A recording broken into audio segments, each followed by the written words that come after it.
जीत और हार आपकी सोच पर निर्भर करती है। मान लो तो हार होगी और ठान लो तो जीत होगी। ख्वाहिशें भले ही छोटी हो, लेकिन उसे पूरा करने के लिए दिल जिद्दी सा होना चाहिए। कोई नामुमकिन सी बात को मुमकिन करके दिखा, खुद पहचान लेगा जमाना। भीड़ से तू अलग चल के दिखा, लाखों ठोकरों के बाद भी संभलता रहूंगा, गिरकर फिर से उठूंगा और चलता रहूंगा। Hello friends, welcome to a official YouTube channel every hour study. आज हम बात करेंगे राजस्थान के जनरल नॉलेज के क्वेश्चन के बारे में। तो पहला क्वेश्चन है, गंगा नहर के किस जिले के शुष्क भागों को फलों के उद्यान व खाद्यान्न भंडार में बदल दिया गया है? तो इसका आंसर हो जाएगा ऑप्शन ए, श्री गंगानगर को। तो फ्रेंड्स, श्री गंगानगर को गंगा नहर के शुष्क भागों को फलों के उद्यान व खाद्यान्न भंडार में बदल दिया गया है। सेकंड क्वेश्चन है, राजस्थान में अमेरिकन कपास का उत्पादन किस जिले में होता है? तो अमेरिकन कपास का उत्पादन राजस्थान के श्री गंगानगर में होता है। तो फ्रेंड्स, श्री गंगानगर में अमेरिकन कपास का उत्पादन होता है। तो राज्य के किस जिले को अन्न का कटोरा कहा गया है? तो राजस्थान के श्री गंगानगर को अन्न का कटोरा कहा गया है। तो फ्रेंड्स, राजस्थान के श्री गंगानगर को अन्न का कटोरा कहा गया है। गुरुद्वारा बुड्ढा जोड़ किस जिले में स्थित है? तो फ्रेंड्स, यह भी राजस्थान के श्री गंगानगर में स्थित है। निम्न में से राजस्थान के किस जिले में दशहरा मेला लगता है? इसका आंसर हो जाएगा ऑप्शन सी, कोटा जिले में। कोटा जिले में दशहरे का मेला लगता है। राजस्थान में मारवाड़ उत्सव कहाँ मनाया जाता है? तो राजस्थान में मारवाड़ उत्सव जोधपुर में मनाया जाता है। निम्नलिखित में से कौन से उत्सव का आयोजन बूंदी में होता है? तो राजस्थान के बूंदी में कजली तीजोत्सव मनाया जाता है। तो कजली तीजोत्सव का आयोजन किया जाता है। हाड़ौती बोली राजस्थान के किस जिले में बोली जाती है? तो हाड़ौती बोली फ्रेंड्स राजस्थान के टोंक जिले में बोली जाती है। आगे, राजस्थान में कागज पर जो चित्र उकेरे जाते हैं उसे क्या कहा जाता है? तो उसे सांझी कहा जाता है। ऑप्शन सी इसका करेक्ट हो जाएगा। तो सांझी नहीं, पान कहा जाता है, सॉरी, पाना इसका करेक्ट आंसर हो जाएगा। Option B. राजस्थान में गोबर से घर की दीवारों व चबूतरों पर क्या बनाया जाता है? तो इसमें सांझी बनाई जाती है। ऑप्शन सी इसका करेक्ट आंसर हो जाएगा। कृष्ण भक्त मीराबाई का मंदिर राजस्थान में कहाँ पर स्थित है? तो कृष्ण भक्त मीराबाई का मंदिर राजस्थान के मेड़ता के नागौर के मेड़ता में स्थित है। फ्रेंड्स, नागौर के मेड़ता गांव में स्थित है। राजस्थान में स्थित चाकसू में शीतला माता का मेला कब बढ़ता है? तो यह फ्रेंड्स चैत्र कृष्ण की 8वीं को बढ़ता है। श्री रंगनाथ जी का मंदिर राजस्थान के किस जिले में स्थित है? तो श्री रंगनाथ जी का मंदिर राजस्थान के अजमेर जिले में स्थित है। ऑप्शन बी इसका करेक्ट हो जाएगा। राजस्थान में किस धर्म को मानने वाले लोगों सबसे अधिक संख्या में हैं? तो राजस्थान में हिंदू धर्म के लोग सबसे अधिक हैं। हिंदू धर्म के बाद किस धर्म के लोगों की संख्या अधिक है? तो हिंदू धर्म के बाद मुसलमान लोगों की संख्या राजस्थान में सबसे अधिक है। तो ऑप्शन बी इसका करेक्ट हो जाएगा। निम्न में से फारसी लोग किसके उपासक होते हैं? तो फारसी लोग सूर्य के उपासक होते हैं। ऑप्शन बी इसका करेक्ट हो जाएगा। किस धर्म का प्रचार प्रसार राजस्थान में प्राचीन काल में हुआ था? तो वैदिक धर्म का प्रचार प्रसार राजस्थान में प्राचीन में हुआ था। करंट अफेयर पर आ जाएंगे। राजस्थान में किस स्थान पर बौद्ध चैत्यालयों के अवशेष मिले हैं? तो बेराठ, जयपुर के बेराठ में बौद्ध चैत्यालयों के अवशेष मिले हैं। ऑप्शन बी इसका करेक्ट हो जाएगा। राजस्थान के रामानुजाचार्य किस धर्म के अनुयायी थे? तो राजस्थान के रामानुजाचार्य वैष्णव धर्म के अनुयायी थे। ऑप्शन ए इसका करेक्ट हो जाएगा। मर्यादा पुरुषोत्तम राम को किसका अवतार माना जाता है? तो मर्यादा पुरुषोत्तम राम को भगवान विष्णु का अवतार माना जाता है। ऑप्शन बी इसका करेक्ट हो जाएगा।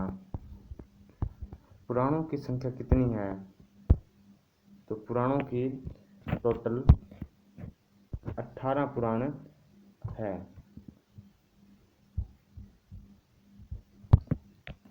तो भारत में पुराणों की संख्या टोटल 18 है। राजस्थान में वैष्णव धर्म का सर्वप्रथम उल्लेख कहाँ मिलता है? तो राजस्थान में वैष्णव धर्म का उल्लेख सर्वप्रथम गोसुंडी के लेख में मिलता है। ऑप्शन ए इसका करेक्ट हो जाएगा। राजस्थान के वल्लभ संप्रदाय का प्रमुख धार्मिक स्थल कौन सा है? तो इसका प्रमुख धार्मिक स्थल नाथ द्वार है। ऑप्शन सी इसका करेक्ट हो जाएगा। वह कौन से लोक देवता हैं जिसकी आराधना इसलिए की जाती है क्योंकि उन्होंने गुजरों की गायों को मेवों से छुड़वाने हेतु जीवन की आहुति दी? तो उसका हो जाएगा ऑप्शन बी तेजा जी। तो फ्रेंड्स तेजा जी इसका करेक्ट आंसर हो जाएगा। Option B. राजस्थान में संत पीपा के अनुसार मोक्ष का प्रमुख साधन क्या है? तो संत पीपा के अनुसार मोक्ष का प्रमुख संसाधन तपस्या है। ऑप्शन सी इसका करेक्ट आंसर हो जाएगा। जैसलमेर के नरेश कुल देवी के रूप में निम्न में से किस देवी की पूजा करते हैं? इसका आंसर हो जाएगा स्वामीगिया देवी। ऑप्शन बी इसका करेक्ट आंसर हो जाएगा। अब बात करते हैं सामान्य ज्ञान। रण नृत्य राजस्थान के किस क्षेत्र में पुरुषों के द्वारा हाथों में तलवार लेकर किया जाता है? तो इसका आंसर हो जाएगा option C, option D Mewar राज्य में। तो फ्रेंड्स मेवाड़ में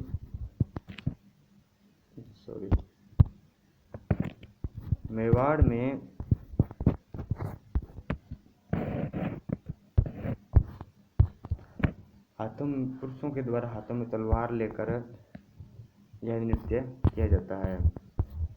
राजस्थान का चरी नृत्य किस समाज की महिलाओं द्वारा किया जाता है?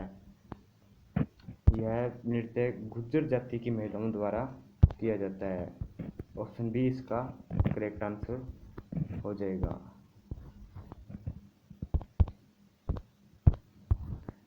आगे राजस्थान के किस जिले में मरु महोत्सव का आयोजन होता है? इसका आंसर हो जाएगा ऑप्शन बी जैसलमेर में होता है। ऊंट समारोह का आयोजन राजस्थान में के किस जिले में होता है? तो बीकानेर जिले में ऊंट समारोह का आयोजन होता है। राजस्थान में तीजोत्सव का आयोजन किस जिले में होता है? तो राजस्थान में तीजोत्सव का आयोजन जयपुर जिले में होता है। वज्र महोत्सव का आयोजन राजस्थान के किस जिले में होता है? तो वज्र महोत्सव का आयोजन राजस्थान के भरतपुर जिले में होता है।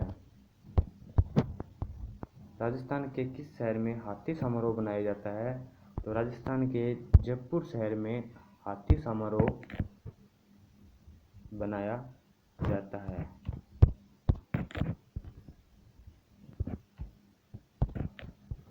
राजस्थान के जयपुर जिले में हाथी समारोह बनाया जाता है।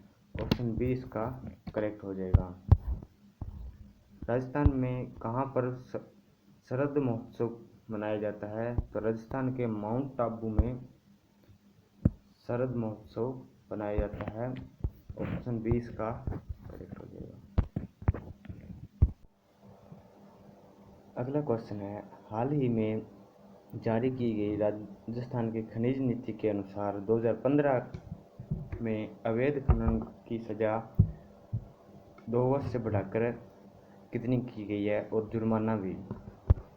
तो इसका आंसर है ऑप्शन बी 5 वर्ष सजा व 25,000 रुपये जुर्माना। राजस्थान का राज्य नृत्य गीत कौन सा है? तो राजस्थान का राज्य गीत है केसरिया बालम। ऑप्शन बी इसका करेक्ट हो जाएगा। राजस्थान का राज्य नृत्य कौन सा है? तो राजस्थान का राज्य नृत्य है घूमर। घूमर इसका करेक्ट आंसर हो जाएगा। ऑप्शन सी।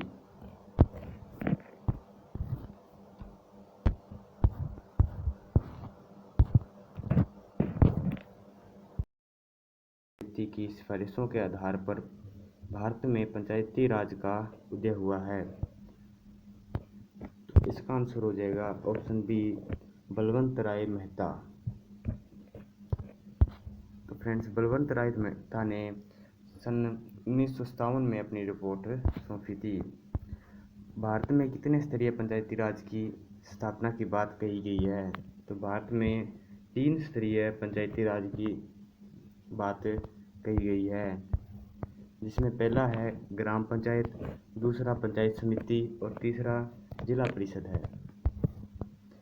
थर्ड क्वेश्चन है, निम्न में से किस पद्धति की स्थापना प्रत्यक्ष चुनाव के आधार पर की जाती है? तो यह है ग्राम पंचायत की चुनाव की। तो फ्रेंड्स, ग्राम पंचायत की स्थापना प्रत्यक्ष रूप से चुनाव के आधार पर की जाती है। निम्न में से कौन सा कथन सही नहीं है? भारत में पंचायती राज की स्थापना जवाहरलाल नेहरू ने की थी, ये गलत है।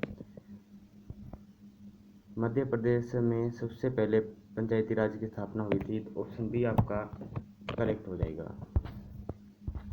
तो सबसे पहले पंचायती राज की स्थापना 2 अक्टूबर 1959 में राजस्थान में हुई थी। इसके बाद आंध्र प्रदेश ने इस योजना का अपनाया था। क्वेश्चन हो जाएगा, निम्न में से किस अनुच्छेद का संबंध पंचायती राज से है? तो अनुच्छेद 243 का संबंध पंचायती राज से है। भारत में पंचायती राज व्यवस्था लाने के पीछे मुख्य उद्देश्य क्या था? तो इसका हो जाएगा ऑप्शन सी सत्ता का विकेंद्रीकरण कर जनमानस को राजनीति से जोड़ना। सत्ता का विकेंद्रीकरण कर जनता को राजनीति से जोड़ना। 73वें संविधान संशोधन ने कौन सी अनुसूची को संविधान में जोड़ा था? तो 73वें संविधान संशोधन में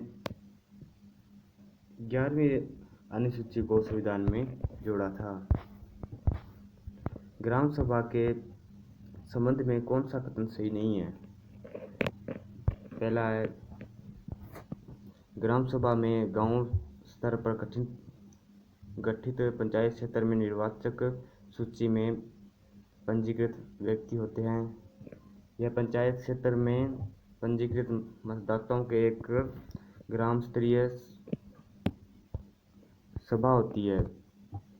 इसकी शक्तियाँ विधानमंडल द्वारा निर्धारित की गई है। यह वही कार्य कर सकती है जो कि केंद्र सरकार ने बताए हैं। तो 8वीं का हो जाएगा ऑप्शन डी, यह वही कार्य कर सकती है जो केंद्र ने बताए हैं। तो ये ऐसे कार्य कर सकती है जिन्हें राज्य विधानमंडल द्वारा निर्धारित किया गया हो। 9th क्वेश्चन है, पंचायती राज के संबंध में कौन सा कथन सही है? तो पहला हो गया अपना, माध्यमिक और जिला स्तर के प्रमुखों के लिए प्रत्यक्ष चुनाव होता है।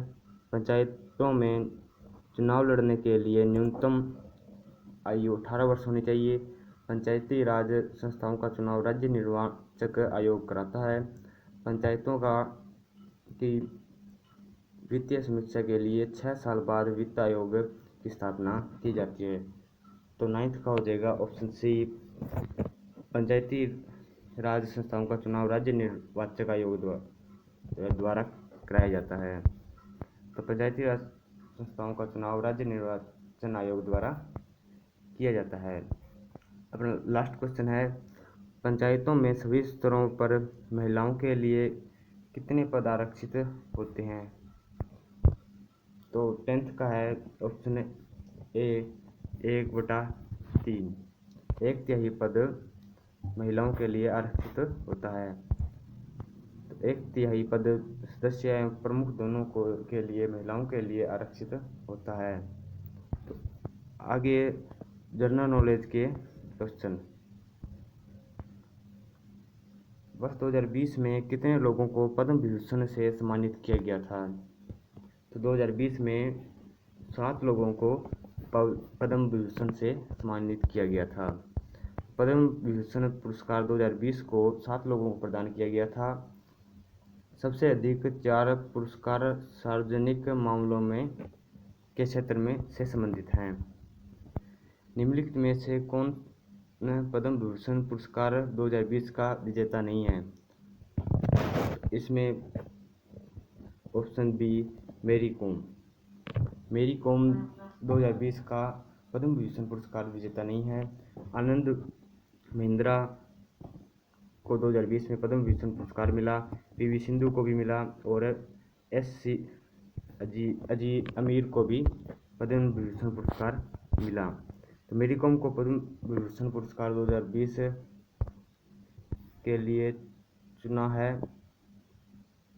नहीं चुना है, वह पद्म विभूषण पुरस्कार 2020 की सूची में नहीं है। पद्म विभूषण पुरस्कार 2020 विजेता कृष्णमल जगन्नाथन किस क्षेत्र से संबंधित हैं? तो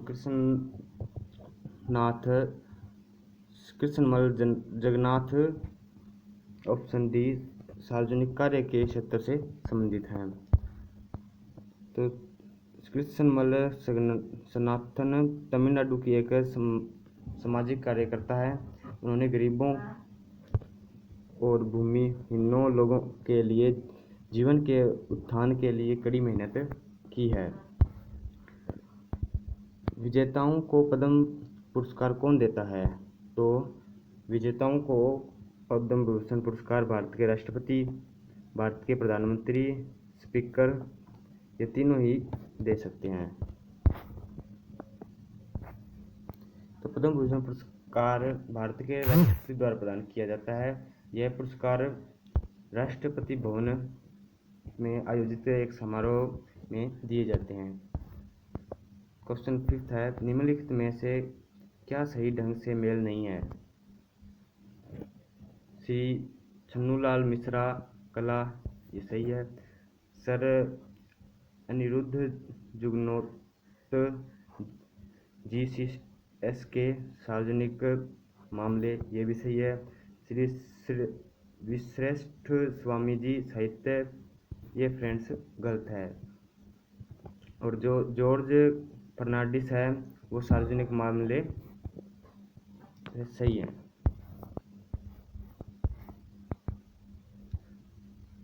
भारत में तीसरा सबसे बड़ा पद्म पुरस्कार कौन सा है? तो इसका हो जाएगा ऑप्शन डी पद्मश्री। भारत सबसे बड़ा जिसमें भारत रत्न आ जाएगा, सेकंड नंबर पर पद्म विभूषण हो जाएगा और तीसरा हो जाएगा पद्मश्री। पद्म पुरस्कार 3 श्रेणियों में दिए गए हैं, पद्म विभूषण, पद्म भूषण और पद्मश्री। पद्मश्री भारत में तीसरा सबसे बड़ा पुरस्कार माना जाता है। यह उल्लेख करने के लिए कि भारत रत्न भारत का सर्वोच्च नागरिक पुरस्कार है। पद्म पुरस्कारों की स्थापना कब हुई थी? तो इसकी स्थापना 1954 में हुई थी। 1954 में सबसे पहले पद्म पुरस्कारों की स्थापना हुई थी। तो पद्म पुरस्कारों की घोषणा हर साल की जाती है। पद्म पुरस्कारों के विजेताओं का चयन पद्म पुरस्कार समिति द्वारा की गई सिफारिशों के आधार पर किया जाता है। यह पुरस्कार 1954 से स्थापित किया गया है। तो फ्रेंड्स, आगे निम्नलिखित में से कौन सा कथन सत्य है? तो इसमें हो जाएगा अधिकतम 3 व्यक्ति किसी भी वर्ष में भारत रत्न पुरस्कार से सम्मानित किए जा सकते हैं, या पद्म पुरस्कार समिति का गठन भारत के राष्ट्रपति द्वारा हर साल किया जाता है, या केवल ए। इसमें से अपना चूज करना कौन सा सही है। तो पहला है क्या केवल ए, सेकंड केवल बी, या थर्ड पहला व दूसरा दोनों, या डी ना तो एक और ना ही बी। तो इसका हो जाएगा ए नंबर पहला। तो अधिकतम 3 व्यक्तियों को भारत रत्न पुरस्कार सम्मानित किया जाता है। तो ऑप्शन ए इसका करेक्ट हो जाएगा।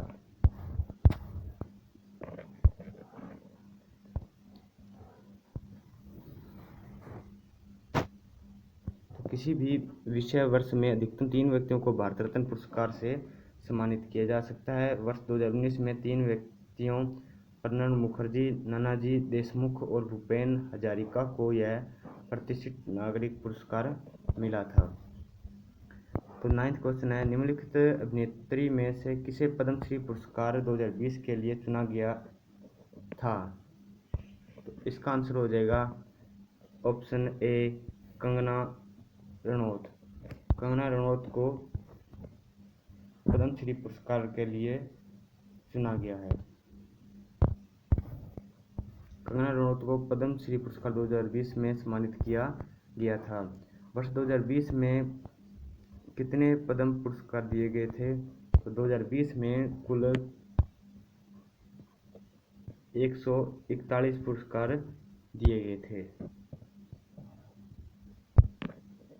तो 2020 में कुल 141